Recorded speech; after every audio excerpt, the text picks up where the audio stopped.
전 8장 4절부터 13절까지입니다. 찾았으면 같이 한 목소리로 읽겠습니다. 4절부터 읽습니다. 시작. 그 흩어진 사람들이 두루 다니며 복음의 말씀을 전할세 필립이 사마리아 성에 내려가 그리스도를 백성에게 전파하니 무리가 빌립의 말도 듣고 행하는 표적도 보고 한 마음으로 그가 하는 말을 따르더라.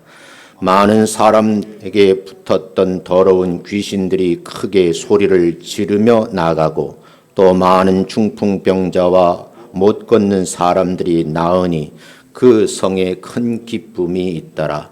그 성에 시몬이라 하는 사람이 전부터 있어 마술을 행하여 사마리아 백성을 놀라게 하며 자칭 큰 자라 하니 낮은 사람으로부터 높은 사람에게까지 다 따르며 이르되 이 사람은 크다 일컫는 하나님의 능력이라 하더라.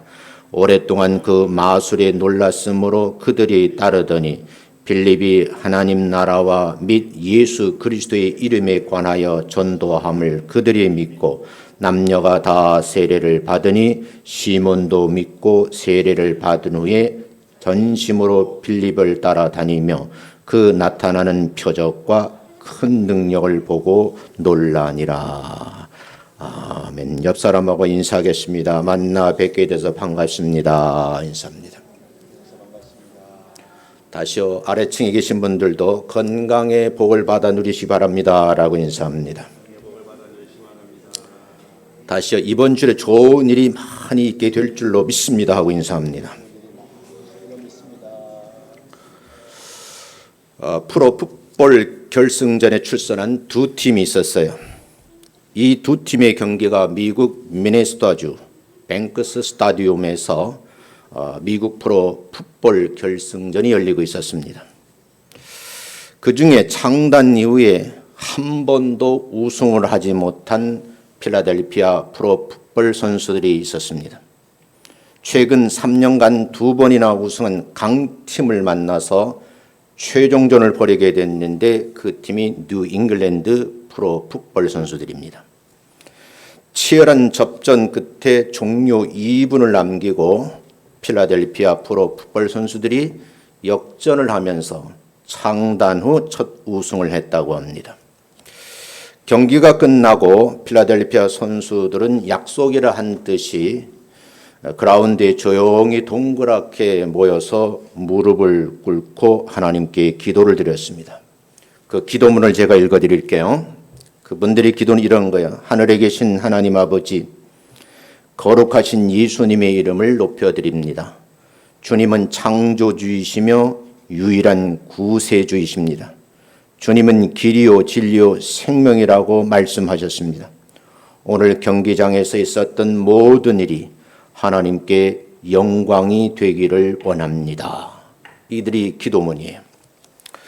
필라델피아 선수들은 프로팀이면서도 항상 신앙을 우선으로 하는 팀이기 때문에 이런 기도하는 모습이 중계가 되었어요. 경기를 진행하는 특성으로 주일 예배를 드리지 못하는 선수들이기 때문에 매주 월요일 날 성경 공부를 했고요. 목요일에는 자체적으로 하나님께 예배를 드렸다고 합니다. 그런데 교회를 다니지 않는 선수들이 프로 입단을 하게 되는데 이들이 열정적으로 하나님을 잘 섬기고 예배드리는 모습을 보면서 3명이나 예수님을 영접하고 세례까지 받게 되었다고 합니다. 돈과 명예가 많이 걸려있는 프로 경기지만 이들의 생각은 그보다 더 중요한 것이 신앙이라고 생각하는 선수들이었습니다. 필라델피아 풋볼 선수들처럼 예배를 통해 하나님의 영광을 돌리는 진정한 승리자가 되시는 성도님들 되시기를 주님의 이름으로 축원합니다. 사도 요한의 말씀이 있거든요. 그 말씀을 먼저 읽어보겠습니다. 요한 1서 5장 4절 같이 읽습니다. 시작. 무릇 하나님께로부터 난 자마다 세상을 이기느니라. 세상을 이기는 승리는 이것이니 우리의 믿음이니라. 어떤 믿음을 가지고 있어야 되는가? 우리 본문에서 이 요한일서 5장 4절에 말씀하시기를 세상을 이기는 믿음을 가지셔야 된다. 이렇게 말씀을 하고 있어요. 오늘 읽어드린 본문 말씀을 중심으로 해서 우리 교회 모든 성도들이 믿음으로 하나 되어서 출발하는 8월달이 되시기를 주님의 이름으로 축원합니다. 믿음으로 드린 예배를 통하여서 사도행전에 있었던 기적이 우리 교회 현장에서도 일어나게 될 줄로 믿습니다. 본문 말씀을 통해서 신앙의 선배들에게서 믿음 생활을 어떻게 해왔는지 우리가 한번 본문 내용을 분석해 보면서 사도행전에서 참 귀한 인물로 등장하고 있는 빌립 집사님의 신앙생활을 한번 살펴보면서 이 집사님에게서 무엇을 배울 수 있을까 한번 여러분들이 은혜 받는 시간이 되었으면 좋겠습니다. 아래층에 계신 분들 다요 8장 본문 성경을 펴놓고 잠시 제가 설명을 하겠습니다. 사도행전 8장입니다. 사도행전 8장은 1절부터 3절까지는 스데반과 사울에 관한 얘기예요. 그래서 사울이 스데반 죽인 일에 동참을 하죠. 그런데 이 날로부터 예루살렘 모든 교회가 큰 박해를 받아서 믿는 사람들이 흩어지기 시작합니다. 그래서 흩어지는 과정을 소개하고 있는데 유대와 사마리아 여러 지방으로 흩어져 있고 예루살렘에는 사도들만 남아 있습니다.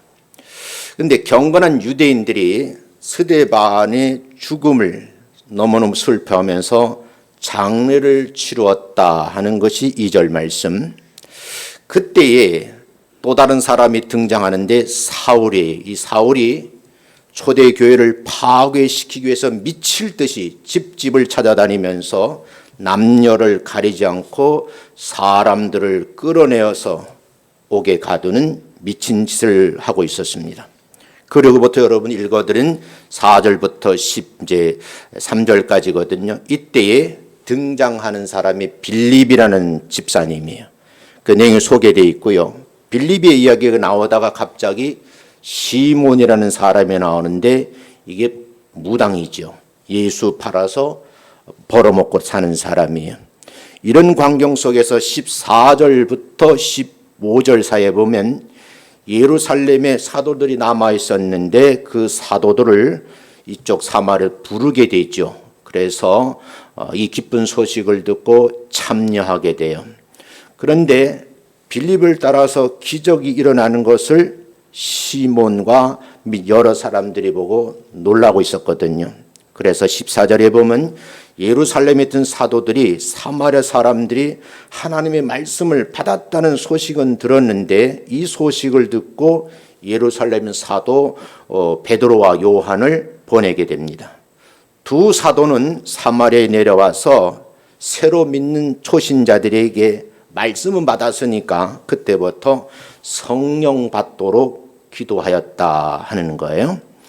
그런데 이제 그 다음서부터 문제가 생기는데 시몬이 그 광경을 보고 사도들에게 돈을 주면서 나도 저런 능력을 좀 행하게 해달라 하면서 결국은 못된 짓을 하는 장면이 18절서부터 25절까지 기록이 되어 있어요.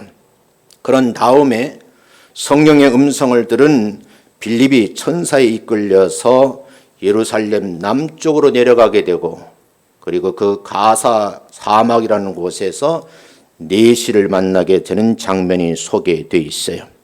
그리고 나서 39절 마지막 절에 보면 두 사람은 바로 빌립과 내시죠. 이 두 사람이 세례를 주게 침례를 한 거예요. 우리 지금 말로 하면 강에서 세례를 베푸고 올라오는데 성령님께서 갑자기 빌립을 데려가셔서 이제 그곳에서는 빌립을 볼 수가 없었다. 그런데 그때에 넷이라고는 이 고관은 세례 받고 예수 믿게 된 것이 너무너무 기뻐서 동부 아프리카 이디오피아로 계속 내려가면서 마음속에 기쁨을 간직했다 하는 것이 사도행 전체에 있는 말씀이에요. 자, 이 말씀 우리가 함께 보면서 어떻게 신앙생활을 해야 되겠는가 하는 것을 여러분이 한번 생각하셔야 돼요. 그래서 빠른 속도로 제가 8장 전체를 소개했거든요. 자, 이 말씀 속에서 제일 먼저 우리가 무엇을 배워야 되는가? 복음을 전하면은 순종하는 믿음이 있어야 된다 하는 거예요. 사도들과 성도들이 오순절 마가다락방 기도하다가 성령 세례를 받았거든요. 그 결과 나타난 현상은 세상 세계에서 최초로 교회가 세워졌어요. 그 교회를 초대교회라 그러거든요. 이 초대교회의 최고의 사명이 뭐냐? 예수님의 말씀, 다시 말하면 복음을 전하는 거예요. 초대교회가 복음을 전해야 되겠는데 그 근거는 바로 예수님께서 이 땅에 오셔서 귀한 사역을 잘 하셨고 십자가 달려 돌아가셨고 부활 승천하셨다 하는 것이고, 그 이후에 마가의 다락방에 모여서 기도하는 사람들에게 성령 강림으로 또 한 번의 체험을 하게 되죠. 성령 충만함을 받은 이들이 그 무엇보다도 말씀에 순종하려고 그랬어요. 어떤 말씀에 순종하려고 했는가? 그게 사도행전 1장 8절이에요. 같이 한번 읽어보겠습니다. 천천히 읽어보세요. 시작. 오직 성령이 너희에게 임하시면 너희가 권능을 받고 예루살렘과 온 유대와 사마리아와 땅끝까지 내 증인이 되리라. 여기 설명하고 갈게요. 이스라엘은요, 나라가 남북으로 나눠져 있어요. 남북으로. 그러니까 남쪽은 이스라엘이라고 그러고 수도가 이제 예루살렘이거든요. 그리고 중간에는 사마리아라는 지역이 있어요. 그리고 북쪽에는 유다라 그러거든요. 그 갈릴리 지방이 있는 거예요. 이걸 여러분이 전제하시고 가셔야 돼요.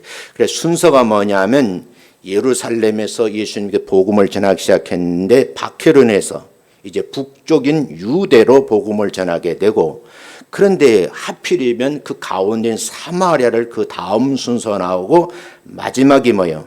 땅끝까지 이렇게 되어 있거든. 순서가 예루살렘이 첫 번째, 두 번째 유대 북쪽이죠. 그리고 가운데 있는 사마리아, 그 다음에는요 세상 끝까지 내 증인이 되어달라, 그런 말씀이에요.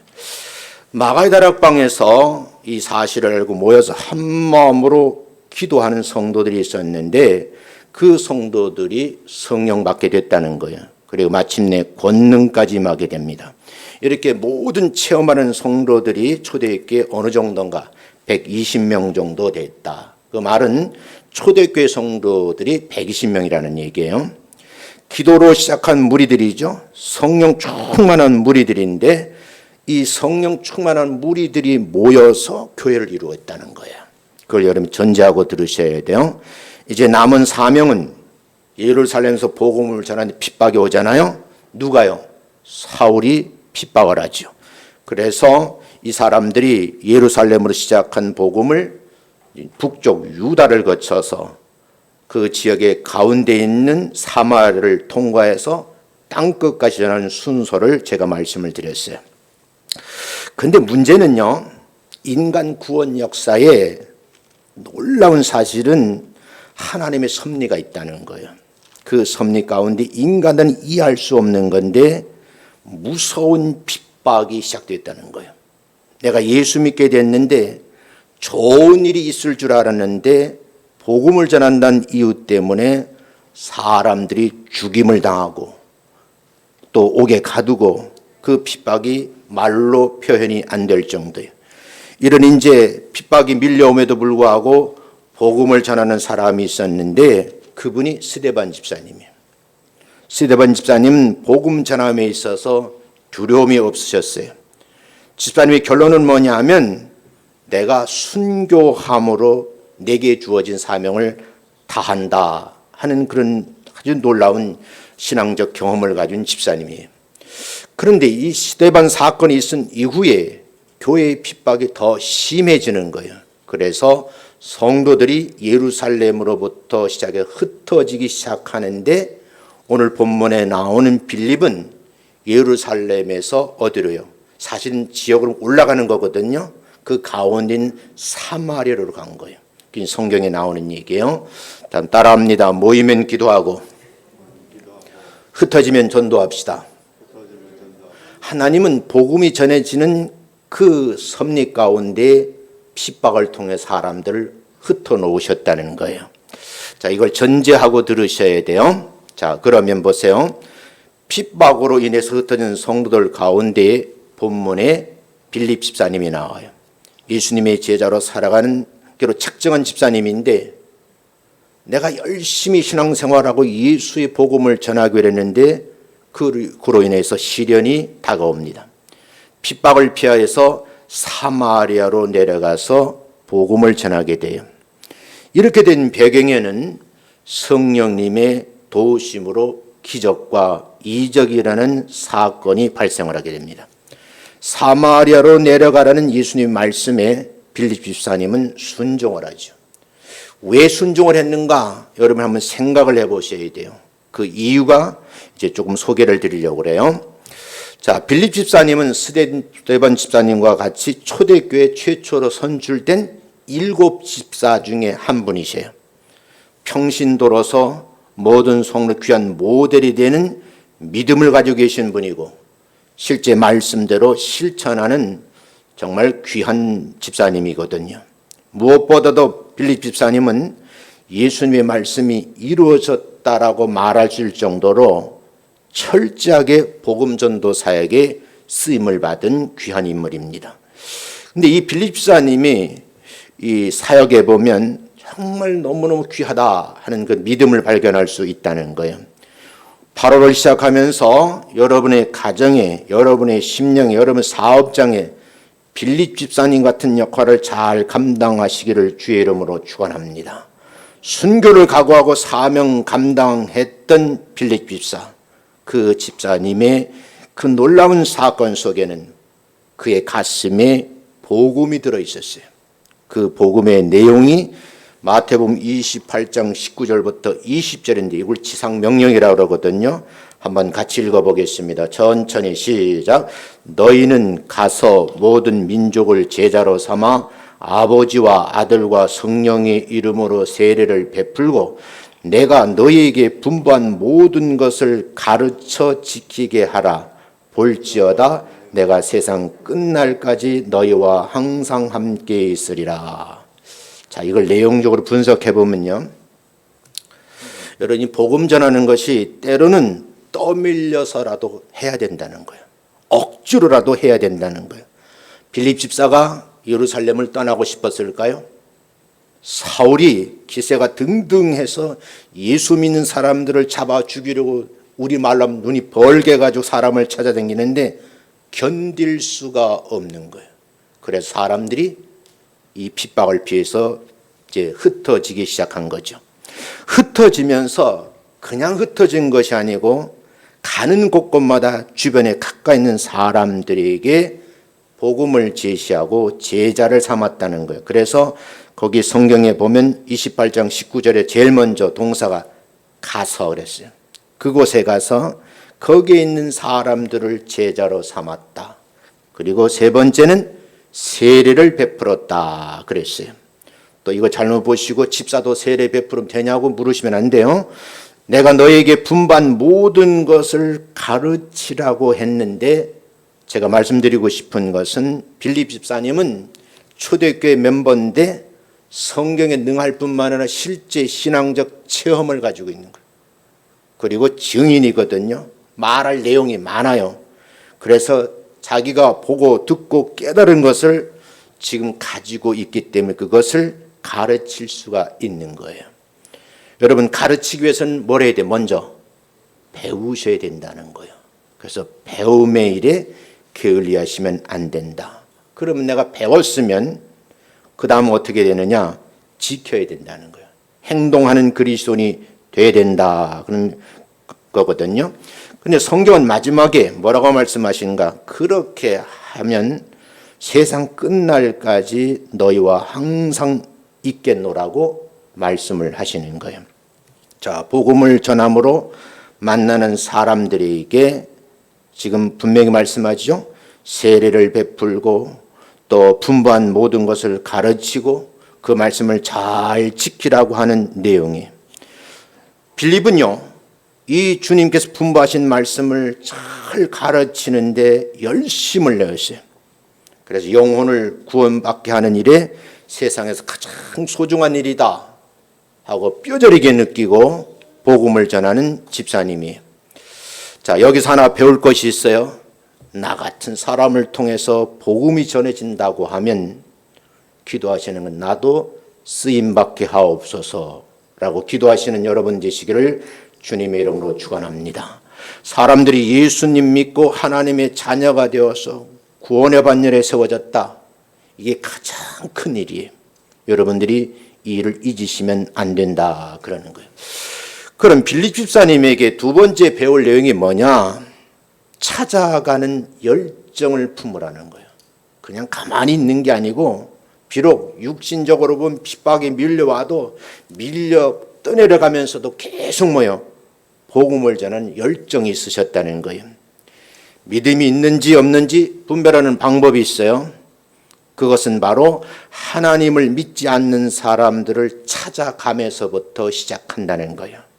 강력한 믿음의 소유자 빌립 집사님은요, 예수님의 말씀에 순종해서 예루살렘의 핍박이 점점 심해지니까 이제는 예루살렘을 등지고 북쪽으로 올라가는 거예요.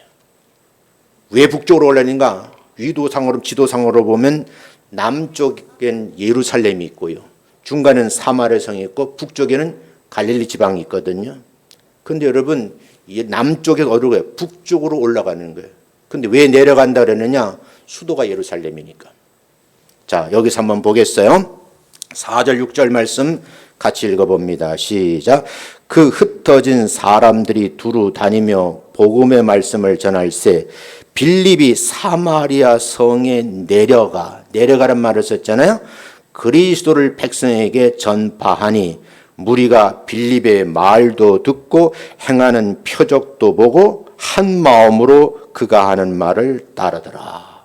이게 예수 믿는 사람들이 하는 일이에요. 마음에만 내가 해야지. 이 결심도 중요하거든요.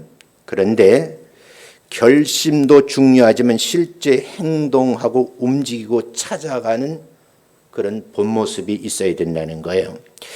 예수님 말씀을 이루는 건 바로 이런 헌신을 통해서 복음 사역이 완성된다는 겁니다. 이것이 믿는 성도들이 가져야 할 믿음의 자세입니다. 예수님 말씀에 순종한 빌립 집사님은 순종하는 마음 떠밀려서 예루살렘에서 사마리아 성으로 밀려 내려가면서도 그곳에서 복음을 전했다는 거거든요.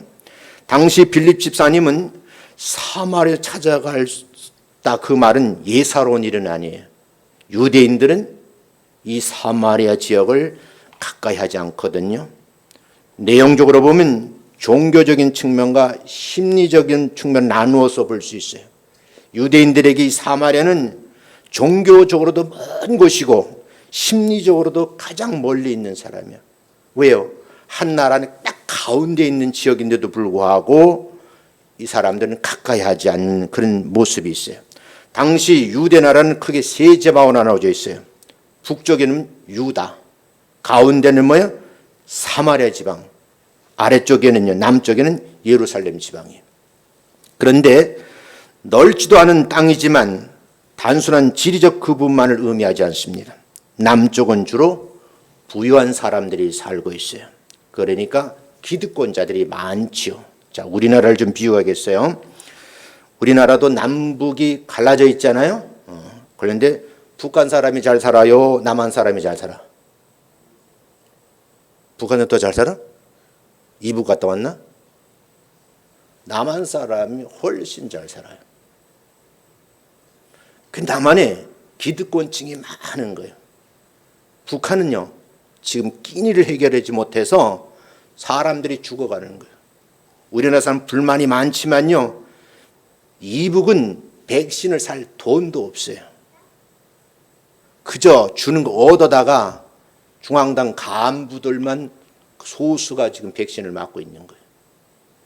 일반 평민들은 상상도 할 수 없는 일이에요. 왜 그래요? 가난하기 때문에. 당시 이스라엘도 남쪽은 부자들이 살고 있었고 북쪽은요, 가난한 사람들이 살고 있었어요. 그 가운데 뭐야? 사마리아 사람들이 살고 있었다는 거예요. 그런데 북쪽 유다 갈릴리 지방과 남쪽 예루살렘 지방, 중간에 사마리아 지방이라 그랬어요. 넓지도 않는 땅인데 지리적 구분만 아니라 남쪽 사람들은 부유하게 살았고 북쪽 사람들은 가난하게 살았다는, 그 말은 빈부격차가 아주 심했다는 거예요. 여기서 하나 질문을 하고 넘어가셔야 되겠어요.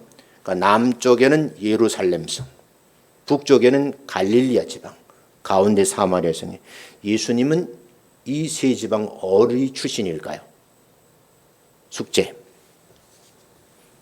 내가 30년 예수 믿고 40년 하나님 믿었는데 이 문제 좀 쉽겠죠, 그죠? 어디 출신이에요? 왜 대답을 안 하시는지 모르겠어. 여러분, 예수님은 북쪽 갈릴리 지방 출신이에요. 그러니까 예수님도 부유했다, 가난했다. 가난한 집안의 여러분 자녀예요. 육신의 자녀죠. 그래서 사람들이 비아냥거리죠. 나사렛에서 무슨 선한 사람이 나오겠느냐, 우리나라 말로 무슨 인물이 나오겠느냐, 그 얘기예요.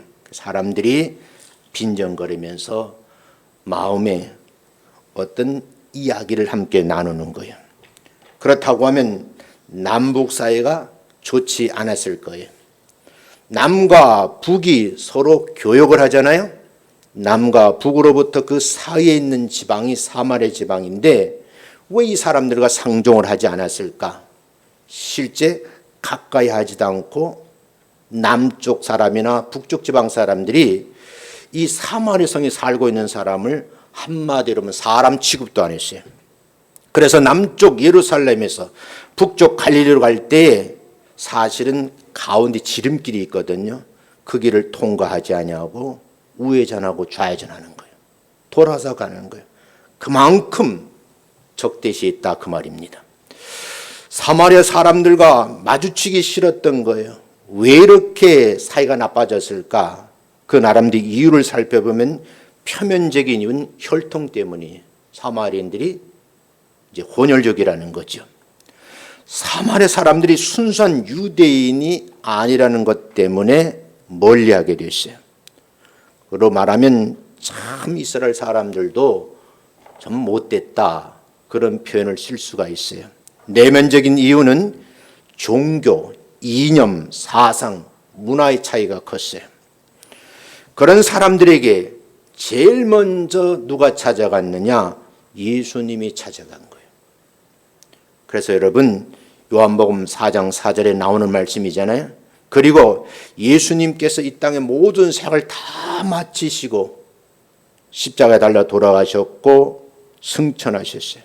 그러면서 여러분 아까는 마태복음 28장 있는 말씀을 남겨놓으셨어요. 남과 북을 멸시하고 천대받는 사마리아 사람들에 가서 뭘 하느냐? 복음을 전하려는 거예요. 그러니까 유대는 선민의식이 있잖아요. 그러니까 순서가 예루살렘에서, 그 다음에 어디예요? 남쪽 지방 예루살렘 복음이잖아요. 핍박이 오니까 그 다음 어디로 건너뛰어서 들어가? 같은 동족인 북쪽인 유대, 그 다음에 뭐예요? 사마리아, 그 다음에 뭐예요? 땅끝이요. 성경을 잘 보시면 그렇게 되어 있어요.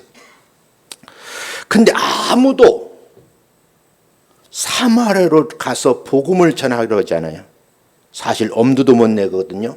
그런데 빌립 집사가 사마리아로 내려갔다는 거예요. 어쩌면 떠밀려서 내려간 거죠. 억지로 간 것인지도 몰라요. 아무도 가까이 하지 않고 관심을 두지 않는 그 사마리아에 빌립 집사가 발걸음을 옮겼어요. 그곳에서 예수에 관한 복음을 전하는 거예요. 그런데 이 놀라운 사실은 빌립 집사가 복음을 전할 때 여러분 이 복음 사역이 완성돼가는 아름다운 장면들이 나온다는 거죠. 그 부분을 여러분이 말씀을 통해 좀 배우셔야 돼요.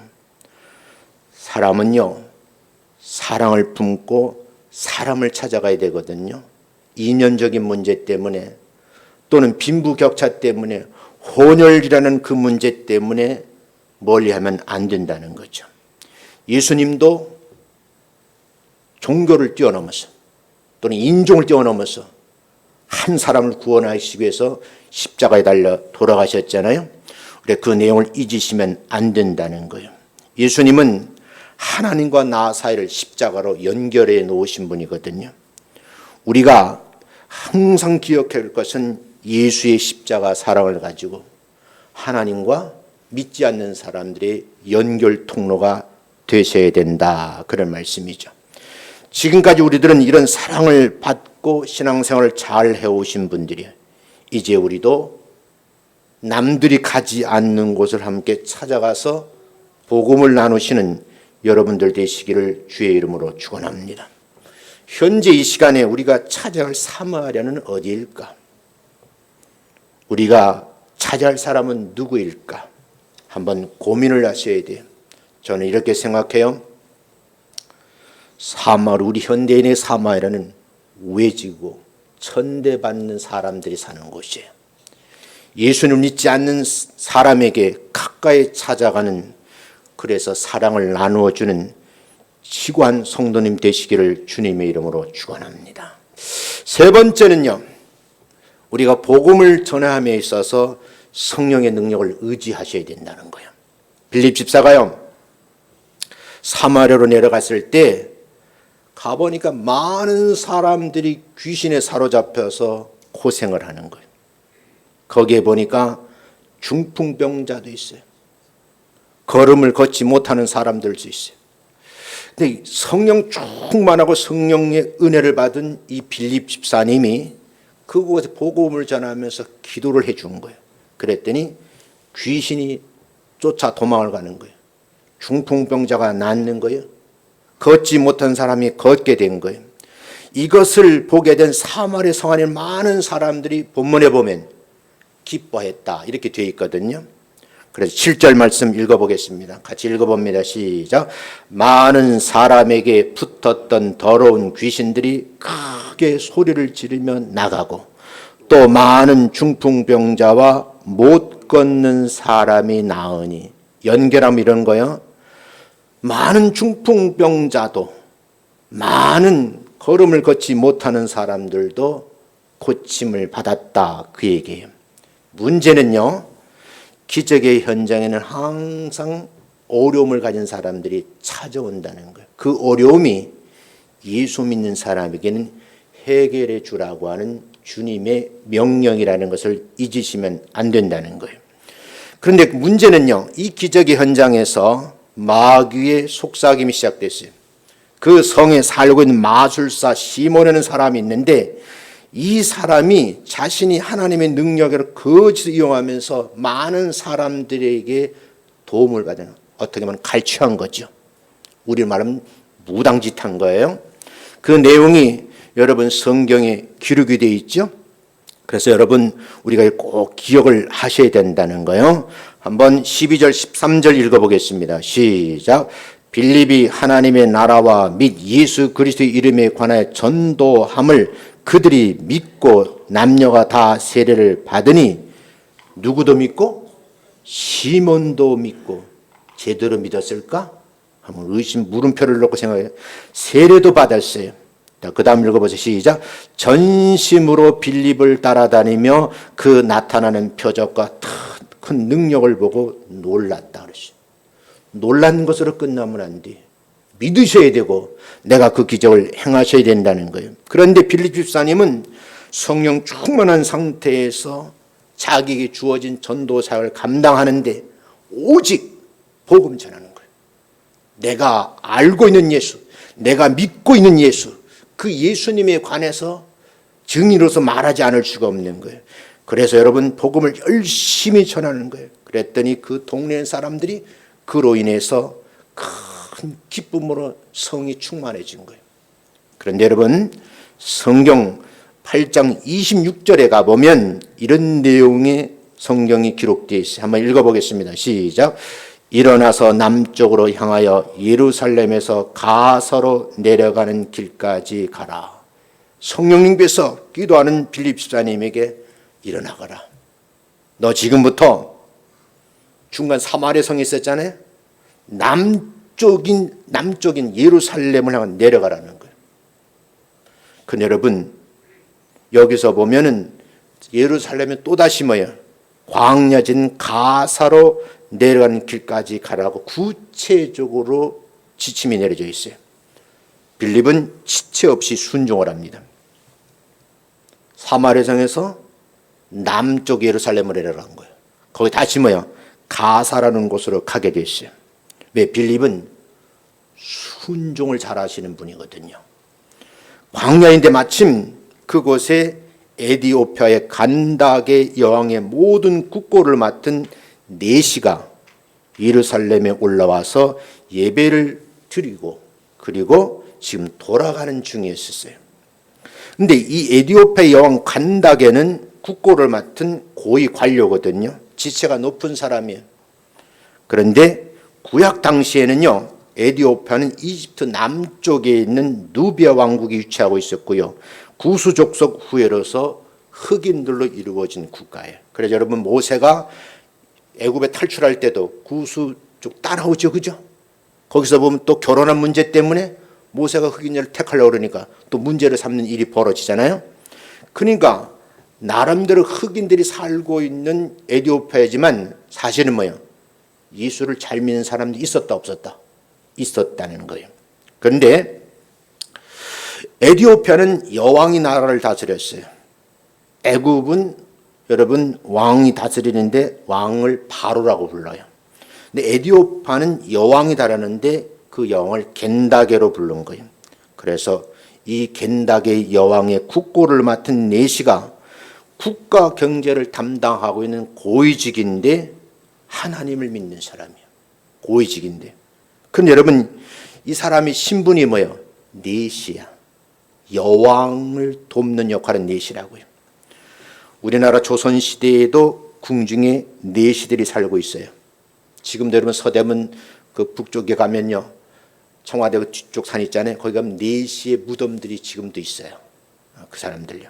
근데 이들은 궁중에서 왕과 왕후를 섬기는 사람이었어요. 근데 여기 우리가 살펴볼 것은 이 사람들은 뭐야? 거세를 당한 사람들이거든요. 구약 시대에는요. 온전한 지체를 가지고 있지 않으면 하나님의 성전에 들어올 수가 없어요. 그러니까 하나님을 잘 믿는데도 예루살렘에 들어와서 정상적으로 하나님 앞에 예배를 제대로 드리지 못했다. 현대말 이렇게 바꿀 수가 없어요. 유대 공동체에 들어가는 건 사실 어려운 거예요. 그만큼 마음 한구석에 울분이 있는 거죠. 왜? 내가 하나님 믿는 사람인데 나는 저기 예루살렘 성으로 들어갈 수가 없다는 그런 안타까움, 멀리서 그냥 보고만 온 거죠. 그런데 이분에게는요, 돈이 있잖아요. 권력이 있잖아요. 그걸로 채워보려고 했어요. 그러나 돈과 권력으로도 허망한 마음을 채울 수가 없는 거예요. 그래서 정말 내가 하나님을 만나 뵈야 되겠는데, 그래서 여러분 에디오피아에서 예루살렘까지의 그 고난의 길이거든요. 그 사막길을 걸어오른 거죠. 수레를 타고 오기 때문에 많은 고생을 했을 것이고 예루살렘까지 왔을 겁니다. 그러나 예루살렘에 도착해 보니 사실은 하나님께 예배드리기 어려웠고 공허한 마음으로 자기의 마음을 달랠 수가 없어서 허탈한 마음으로 지금 뭐예요? 고향으로 자기 나라로 가고 있는 거예요. 이분은 영적인 갈급함에서 그냥 술에 앉아서 성경을 읽고 있었어요. 그런데 그 성경을 구하기도 어려운 시대인데 읽어도 무슨 뜻인지 모르는 거예요. 그 당시 여러분 성경이 기록되어 있는 사본들이 있었는데 많지 않던 시대예요. 지금같이 막 활자로 막 찍어내서 무조건 사람 다 들고 있는 그런 성경이 아니거든요. 돈은 있으니까 사본을 구해서 그 성경을 읽고 있었던 겁니다. 근데 여러분 이분이 읽었던 성경이 구체적으로 소개되어 있는데 이사야서 53장이에요. 고난에 대한 예언의 말씀이거든요. 아무리 읽어봐도 이해가 되지 않는 거예요. 여러분 왜 예수님께서는 십자가의 고난을 당하는 모든 과정을 120명에게 다 보여주고 그 광경을 보게 하시고 체험케 하시고 경험하게 하셨을까? 한마디로 말하면 증인 삼으시려고 그런 거예요. 그런데 여러분, 이 빌립 집사가 이걸 성령이 엮어 놓으신 거예요. 그래서 여러분 사도행전 8장 30절에 보면 빌립 집사가 성령에 이끌려서 사마리아에서 어디 가죠? 예루살렘으로 다시 가사로 내려가서 사막지대까지 달려가 본 거예요. 그런데 여러분 가보니까 술에 앉아서 성경을 읽는 거예요. 그 읽는데 무슨 말인지 모르죠? 그래서 여러분 사도행전 8장 30절에 이렇게 질문을 해요. 한번 읽어보겠습니다. 시작. 선지자 이사야의 글 읽는 것을 듣고 말하되 읽는 것을 깨닫느냐고 물었어요. 여러분 보세요. 글을 읽는데 그 소리를 들은 거예요. 그런데 여러분 그리고 질문하기를 지금 읽은 말씀을 지금 깨달으십니까? 하고 물은 거예요. 그때 내시가 답하는 장면이 31절 읽어봅니다. 시작. 지도해 주는 사람이 없으니 어찌 깨달을 수 있느냐. 아니 나를 이 귀한 말씀을 내가 사본을 구해서 읽는데 이 말씀을 그리니까 읽기는데 깨달음이 오지 않는다는 거예요. 우리가 흔히 하는 말로 검은 건 글씨고 하얀 건 종이잖아요. 깨달을 수가 없는 거예요. 이 기회를 딱 탄 거예요. 겸손한 사람이니까 솔직하게 내가 지금 읽긴 이게 무슨 말인지 모르겠어요 하고 답을 한 거예요. 그리고 여러분 이 사람 지위가 높은 사람이잖아요. 그 주변에는 따르는 호위하는 사람들이 많이 있었을 거 아니에요. 체면을 불구하고 그냥 신발도 신지 않은 빌립 집사, 옷도 허름하게 입은 빌립 집사가 질문했는데 솔직하게 대답을 했어요. 그런데 여러분 보세요. 빌립 집사는요 지금 사마리아에서 예루살렘까지 내려 다시 사막 광야까지 내려갔거든요. 뭐 옷을 잘 입었겠어요? 지금처럼 좋은 신발이 있겠어요? 그냥 허름한 거예요. 보잘것없는 사람이에요. 겉보기에는 보잘것없는 사람인데 성경 읽는 것을 들었는데 해석해 주고 싶은 거예요. 제대로 알려주고 싶은 거예요.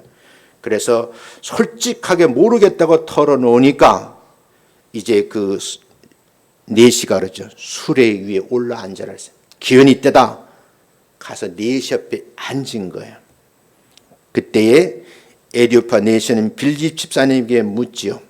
이사야 53장에 있는 내용을 물었어요. 그래서 빌립 집사가 고난받는 예수님에 관해서 자세하게 설명을 했어요. 따라합니다. 배워야 가르칠 수 있다. 뭐 해야? 코로나가 끝나면 허 목사님이 성경 읽는다면 다 나와서 배우시기를 주의 이름으로 축원합니다. 시험 감독은 내가 할 거야.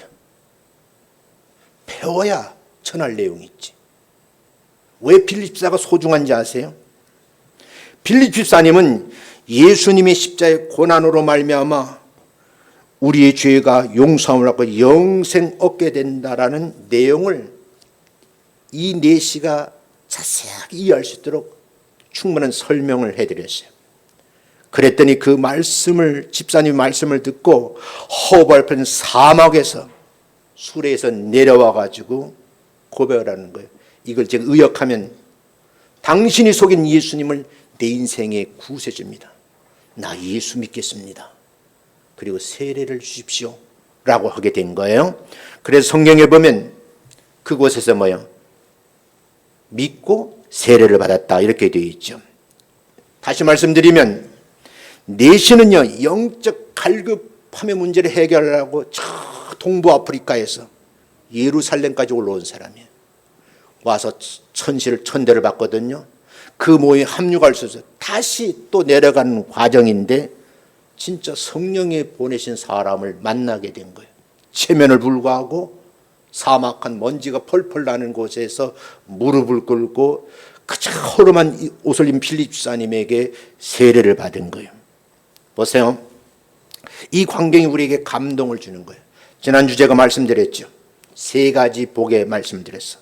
요한복음 5장 24절 말씀을 드렸거든요. 예수님을 내가 믿음으로 고백하면 영생을 얻었고 그러죠. 영생의 복. 내가 그 순간 예수 믿게 되면 물리적, 화학적 변화는 우리 눈에 보이지 않지만 뭐라고 했어요? 내가 조의 생명이 푸스의 생명, 조의 생명으로 바뀐다 그랬잖아요. 그 사람이 어디 가는 거예요? 천국 들어가서 어떻게 살아요? 영생 복락 누린다 그랬잖아요. 또 한 가지는 뭐예요? 심판에 이르지 않는다 그랬잖아요. 어쩌면 지금 똑같은 장면인데 빌립 집사가 그렇게 성령 충만한 가운데 말씀을 배워서 알고 체험한 거거든요. 이건 부인할 수 없는 사실이에요. 사막 한가운데서 네 세계의 복음을 제시했는데 이 세 가지 복을 받게 한 거죠. 사도행전은요, 우리가 보면서 많은 것을 배우셔야 돼요. 빌립 집사님의 믿음도 본받으셔야 돼요.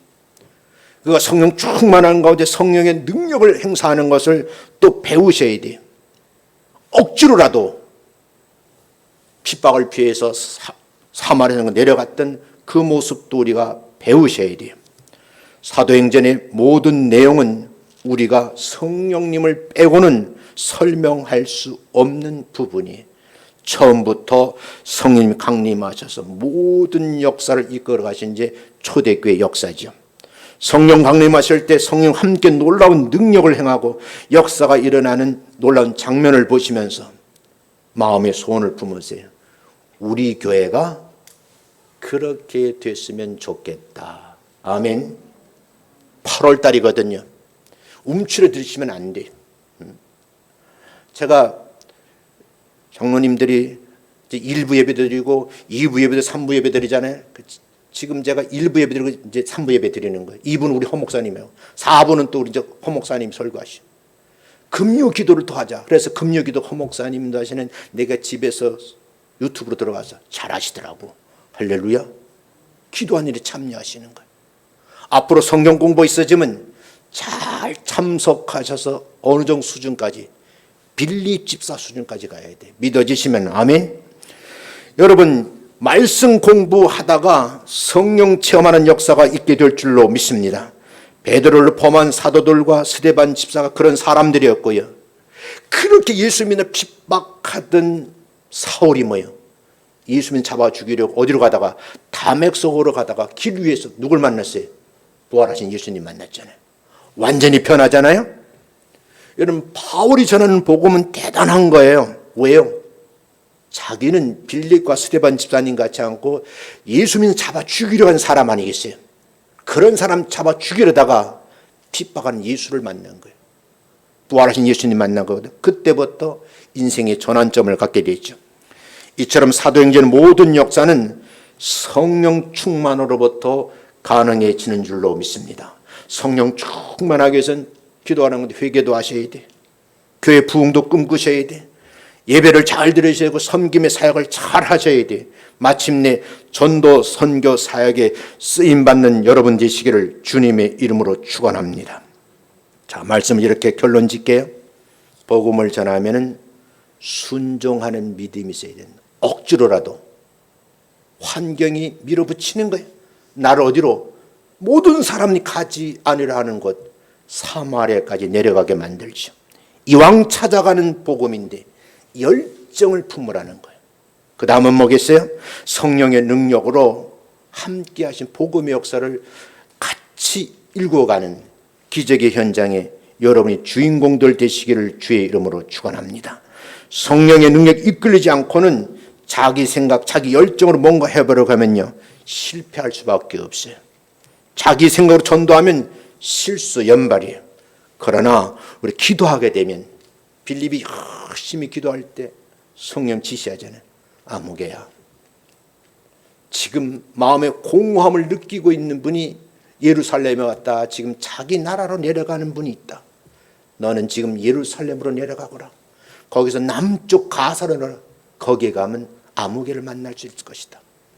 이런 성령의 놀라운 역사가 교회를 부흥시키고 복음을 수출하는 기적의 현장인 줄로 믿습니다. 날마다 성령 충만하고요.